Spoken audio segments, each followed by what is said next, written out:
আসসালামু আলাইকুম প্রিয় দর্শক, আপনাদেরকে আজকে আমি একটা ভিডিও দেখাবো যেটা কোটা বিরোধী আন্দোলনকে কেন্দ্র করে বাংলাদেশের যে পরিস্থিতি হচ্ছে এবং কোথায় কিভাবে ষড়যন্ত্র হচ্ছে এবং আগামী দিনে কি হতে পারে বা ছাত্রদেরকে কে কোথা থেকে আহ, ভিন্ন দিকে নেওয়ার চেষ্টা করতেছে এই বিষয়ে গুরুত্বপূর্ণ কিছু কথা আছে, সেগুলো আপনারা শুনুন।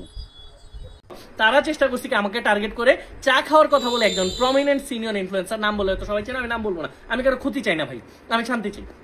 একজন প্রমিনেন্ট সিনিয়র ইনফ্লুয়েন্সার আমাকে চা খাওয়ার কথা বলে বাসার নিচে নামাইছে। আমি যাওয়ার পরে দেখি উনি একা না, উনার সাথে একটা মাইক্রো আইন শৃঙ্খলা বাহিনীর লোকজন, এবং উনি বাসায় নিয়ে আমাকে এমন ভাবে কথা বলছে, উনি আমাকে বোঝানোর চেষ্টা করছে তাদের সাথে আর্মস আছে, এবং এখানে একটা এজেন্সি লোক ছিল যারা সরাসরি পিএম কে মানে তৎক্ষণাৎ স্বৈরাচার শাসকের যে প্রধানমন্ত্রী ছিল তাদেরকে রিপোর্ট করে।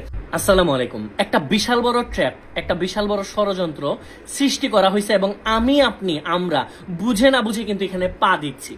আমি আপনাদেরকে যদি অল্প কথায় বুঝায় বলতে চাই, ছাত্র জনতার ঐক্যের মাধ্যমে, আন্দোলনের মাধ্যমে আমরা যে স্বাধীনতা অর্জন করলাম, যে স্বৈরাচার শাসক গোষ্ঠীকে উৎখাত করে দিলাম, সেই গোষ্ঠীর কিন্তু 0.1% দেশের বাইরে যায় না, ম্যাক্সিমাম কিন্তু স্বৈরাচার শাসক গোষ্ঠীর দোষকেরা দেশে আছে, এবং তারা চাচ্ছে এমন একটা সিচুয়েশন এখন তৈরি করার জন্য যেন আমরা এটা বলতে বাধ্য হই যে না ভাই, আমরা তো আগেই ঠিক ছিলাম, এখন তো ঠিক নেই। তারা কিন্তু তাদের সর্বোচ্চ চেষ্টা করতেছে। আপনারা যে কোনো জায়গায় সহিংস কোনো ঝামেলা হইলে আপনার আগে নিজেকে প্রশ্ন করা শিখতে হবে যে এই ঝামেলা থেকে সবচেয়ে বড় ফায়দা কার।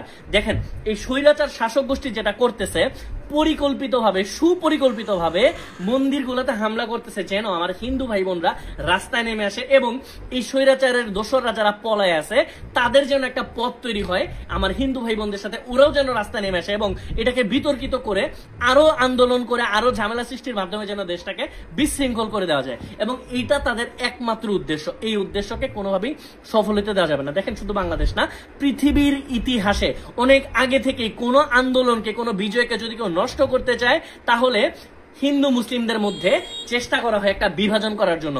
ওরা কিন্তু এই ট্র্যাপটা রেডি করছে, এবং অসংখ্য আমার ভাই বোনেরা কিন্তু আমরা এটাতে পা দিচ্ছি। দেখেন, আমি কিন্তু কোনোভাবেই, আমি জানি যে বিভিন্ন জায়গায়, বিভিন্ন মন্দিরে, অসংখ্য জায়গায় হামলা হয়েছে, এটা অস্বীকার করার কোনো রাস্তা না, আমরা কেউ অস্বীকার করতে চাচ্ছি না। আমরা চাচ্ছি এটা সমাধান, আমরা চাচ্ছি মানব ঢাল তৈরি করতে।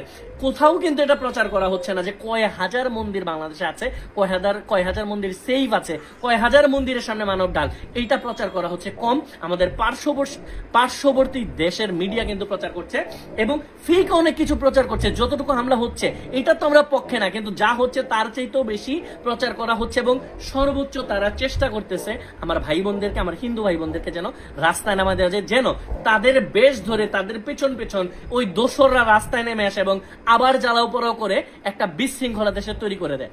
এটা কিন্তু কোনোভাবে হইতে দেওয়া যাবে না। দেখেন, ছোটবেলার কথা একটু মনে করেন, শুধু আমি না, আপনি যে ভিডিওটা দেখতেছেন, আমরা কিন্তু যখন ছোটবেলায় আমরা খেলার জন্য বা কোনো কাজে আমার বন্ধুদেরকে ডাক দিতাম, আমরা কিন্তু কখনোই বলতাম না যে আমার হিন্দু বন্ধুকে আসো তুমি খেলতে আসো বিকাল 4টায়, আমার মুসলিম বন্ধুকে আসো তুমি খেলতে আসো বিকাল 4টায়, আমরা কিন্তু এটা করতাম না। আমরা কিন্তু মানুষকে মানুষ, বন্ধুকে বন্ধু বলতাম। বাট আমাদেরকে এখন বলানো হচ্ছে কিছু শব্দ, যেমন হিন্দুদেরকে আলাদা করা হচ্ছে, মুসলিমদেরকে আলাদা করা হচ্ছে, সংখ্যালঘুদেরকে নাম বলানো হচ্ছে, আমাদের মুখ দিয়ে আলাদা করা হচ্ছে, আপনাদের মনের মধ্যে একটা ঘৃণা সৃষ্টি করার জন্য, আমাদের মনের মধ্যে একটা ঘৃণা সৃষ্টি করার জন্য। এটা কিন্তু কোনোভাবে হইতে দেওয়া যাবে না। না আমরা মন্দির হামলার পক্ষে, না আমরা মসজিদ হামলার পক্ষে, না আমরা গির্জায় হামলার পক্ষে, না আমরা পাহাড়ে হামলার পক্ষে। দেখেন, আমরা যদি এখন মানে ডিভাইডেড হয়ে যায়, তাহলে কিন্তু আমার শহীদ যে ভাইরা রাস্তায় রক্ত দিছে তাদের সাথে বেমানি করা হবে। আমি আপনাদেরকে একটা শব্দ বলি, এটার সাথে আপনারা অনেকেই পরিচিত হয়তো বা না, পেইড ক্যাম্পেইন। বাংলাদেশে যারা সুশীল, যারা শান্তিপ্রিয় মানুষ, তারা এটা জানেন না। আমি এজ এন ইনফ্লুয়েন্সার আপনাদেরকে একটা উদাহরণ দিই। আমাদের ইনফ্লুয়েন্সার, আমার বলতে কথাটা মানে লজ্জা লাগছে যে আমাদের প্রমিনেন্ট দুইজন ইনফ্লুয়েন্সার যাদের নাম আপনারা চিনবেন, তাদের থেকে দুইজন কিন্তু বিট্রে করছে অনেকটা আমাদের সাথে। আমি জানি না তারা কি বিপদে পড়ে করছে না কি জন্য, ওটা আমার জানার দরকার নেই। দেশের সাথে বিট্রে করছে, তারা করছে কি দেখেন, আমাকে এখানে একটা চ্যাপে ফেলতে চাইছিল, শুধু আমি না, আমার অনেককে, আমি জাস্ট আমাকে উদাহরণটা দিচ্ছি। 5 জুলাই প্রথম যখন আমি ছাত্রদের পক্ষে পোস্ট করি, এবং আমি তারপর কবিতা লেখা শুরু করি, আমি যখন গান রেডি করা শুরু করি, এবং আরো অনেক ইনফ্লুয়েন্সার, হয়তো কেউ আগে কেউ পরে, আস্তে ধীরে ছাত্রদের পক্ষে আসা শুরু করে, তখন থেকে স্বৈরাচাররা বুঝে গেছিল যে আমরা ইনফ্লুয়েন্সাররা একটা জনমত তৈরি করতে সক্ষম হব। সেই জন্য তারা চেষ্টা করছে কি আমাকে টার্গেট করে চা খাওয়ার কথা বলে একজন প্রমিনেন্ট সিনিয়র ইনফ্লুয়েন্সার, নাম বলে তো সবাই চেনে, আমি নাম বলবো না, আমি কারো ক্ষতি চাই না ভাই, আমি শান্তি চাই। একজন প্রমিনেন্ট সিনিয়র ইনফ্লুয়েন্সার আমাকে চা খাওয়ার কথা বলে বাসার নিচে নামাইছে। আমি যাওয়ার পরে দেখি উনি একা না, উনার সাথে একটা মাইক্রো আইন শৃঙ্খলা বাহিনীর লোকজন, এবং উনি বাসা নিয়ে আমাকে এমন ভাবে কথা বলছে, উনি আমাকে বোঝানোর চেষ্টা করছে তাদের সাথে আর্মস আছে। এবং এখানে একটা এজেন্সি লোক ছিল যারা সরাসরি পিএম কে, মানে তৎক্ষণাৎ স্বৈরাচার শাসকের যে প্রধানমন্ত্রী ছিল তাদেরকে রিপোর্ট করে। আমি বোঝানোর চেষ্টা করছি, একটু বুঝেন, ভালোভাবে চিন্তা করেন। পেইড ক্যাম্পেটা ছিল এরকম, এমন কিছু কথা আমাদের মুখ দিয়ে বলাতে চেয়েছিল যেন আমরা এই যে বিভিন্ন জায়গায় হামলাগুলো হচ্ছে আমরা যেন বলি যেগুলো বিএনপি করতেছে, এগুলো জামাত করতেছে, শিবির করতেছে বলে জনগণের মধ্যে একটা দলকে আমরা ভাগ করে দিই, এবং ছাত্রদেরকে যেন বাসায় যেতে বলি, ঘরে ফিরে যেতে বলি, ছাত্রদের প্রতি যে অবিচার হচ্ছে সেইটা না বলে যেন ছাত্রদেরকে ঘরে যেতে বলি। এইটার মাধ্যমে তারা চাইছিল বাংলাদেশের সাথে যেন আমরা বিট্রে করি। এবং শুধু আমি একা না, আমাকে 5 জনের লিস্ট চাইছিল যে এই 5 জনকে তাশরিফ তুমি ম্যানেজ করো। আমি যদি অস্বীকার করতাম, আমি যদি মানা করতাম ইনস্ট্যান্ট, দেখেন সিচুয়েশনটা বুঝেন, বাংলা সিনেমার নায়কের মতো ভীষমাইক বললাম আর 5 জন চলে গেল উড়ে, এটা হবে না। আমাকে যদি তখন আমি অস্বীকার করতাম, আমাকে নিয়ে যায় মাইক্রো দিয়ে নিয়ে যায়, যদি অফিসের মধ্যে বসায় রেখে আমার কাছ থেকে ফোন নিয়ে আমার পেজের অ্যাক্সেস নিয়ে ভিডিও করে ভিডিও আপলোড করতো, আপনারা কিন্তু বুঝতেন না, ভুল বুঝতেন। এবং এই সরকার চাচ্ছে যেভাবেই হোক, মানে উৎখাত রাগ পর্যন্ত চাইছে আমাদেরকে বিতর্কিত যেভাবেই হোক করে দেওয়ার জন্য, যেন আমরা যেন কোনো জনমত তৈরি করতে না পারি। এটার একটা উদাহরণ দিব একদম লাস্টের দিকে। দেখেন, একটা স্বৈরাচার সরকার পতনের ঠিক 1 দিন না 2 দিন আগে যখন 1 দফা দাবি নিয়ে আমরা কথা বলতেছি, তখন একটা প্রোপাগান্ডা ছড়ানো হয়েছে যে আমরা এতদিন এটার পক্ষে ছিলাম, এখন আমরা এটার পক্ষে নেই। এটা কিন্তু আমরা কেউ পোস্ট করি নাই, এটা কিন্তু ভিত্তিহীন। বাট এটাও ছিল একটা পেইড ক্যাম্পেইন, এবং ওই পেইড ক্যাম্পেইনের আমি লেখাটার কথা তো বললাম যে এইভাবে করে পেইড ক্যাম্পেইন গুলো হয়। আমি তখন কি করছি, কি সিচুয়েশনটা এইভাবে ডিল করছি, আমি বলছি আচ্ছা ভাই ঠিক আছে আমি দেখতেছি, বলে আমি নাম বলে দিই আমরা কারা কারা দেশের জন্য আমরা সবাই ঘর বাড়ি ছেড়ে দিয়েছিলাম। আমি ওই মিটিং করছিলাম হচ্ছে, আমি ওরা যখন আমার কাছে আসলাম বলছে আচ্ছা ভাই ঠিক আছে আমি দেখতেছি, কারণ আমার কথা হলে এখন যদি আমি ধরা খাই, আমি মানুষের জন্য একটা কথাও বলতে পারবো না। আমি জেলে থাকলে, আমি আয়না ঘরে থাকলে ভাই আমি কি কথা বলতে পারবো, কার জন্য কথা বলতে পারবো, কিছুই পারবো না। সো আমি মিটিং করছিলাম হচ্ছে আরএস ফাহিম, লেজিট বান্দার যে ম্যানেজার আইমান, নিয়ন এনন, আমরা 4 জন 5 জন আমরা বসছিলাম। আমরা বসে বলছিলাম এই সিচুয়েশন, আমরা ডিসিশন নিছিলাম আমরা কেউ বাসায় থাকবো না, আমরা প্রয়োজনে পালায় যাবো, তারপরও দেশের সাথে ছাত্রদের রক্তের সাথে আমরা বেইমানি করবো না। আমরা আমাদের সিচুয়েশন দেখেন, আমাদের কি সেটা আমরা জানি। আমার আম্মু একটা রাত ঘুমাইতে পারেনি, আমি একটা রাত বাসায় থাকতে পারিনি, বাসা ছেড়ে দিছি। ফারাবি ভাইও পর্যন্ত জানেন, ফারাবি ভাইকে অনেক কিছু বলছিলাম আমাদের সাংবাদিক বড় ভাই, আমরা বাসা ছেড়ে দিছি। এবং আমি দেখেন এটা বলতেছি না যে আমি বাসা, মানে আমার বাসা নিচে কিন্তু লোক লাগা রাখছিল, তো আমি বাসা ছেড়ে দিছি, আমরা কি হয়েছে এটা ভাই কিছুই না। আমি আপনাদেরকে পেইড ক্যাম্পেইন বোঝানোর চেষ্টা করতেছি। আমাদের মানে যেসব ছাত্ররা, আমার যে ছাত্র ভাইরা রাস্তায় বুক পেতে দিছে অস্ত্রের সামনে, তাদের তুলনায় আমাদের গুলো কিছুই না, আমরা জিরোর চাইতে আরো নিচে। সো আমি এখানে আমাদের সাফাই গাইতেছি না, আমি বলতেছি এইরকম সিচুয়েশন হয়েছিল, পেইড প্রমোশন হয়। এবং একটা পেইড প্রমোশন হচ্ছে ওই যে স্বাধীনতার কি এতদিন এগুলোর পক্ষে ছিলাম এখন পক্ষে নেই। আপনারা যারা এগুলো পোস্ট করছেন আপনারা অনেকে জানেন না যে এইটাও একটা পেইড ক্যাম্পেইন। এই লাইনগুলো লেখার জন্য অনেককে লক্ষ লক্ষ টাকা দেওয়া হয়েছে, আপনারা কিন্তু জানেন না। আপনারা কিন্তু আমার ভিডিও দেখতেছেন, অনেকে পোস্ট করছেন, এবং আপনার কাছে মনে হচ্ছে না ঠিকই তো বলছে, না আমরা তো এটা চাই না।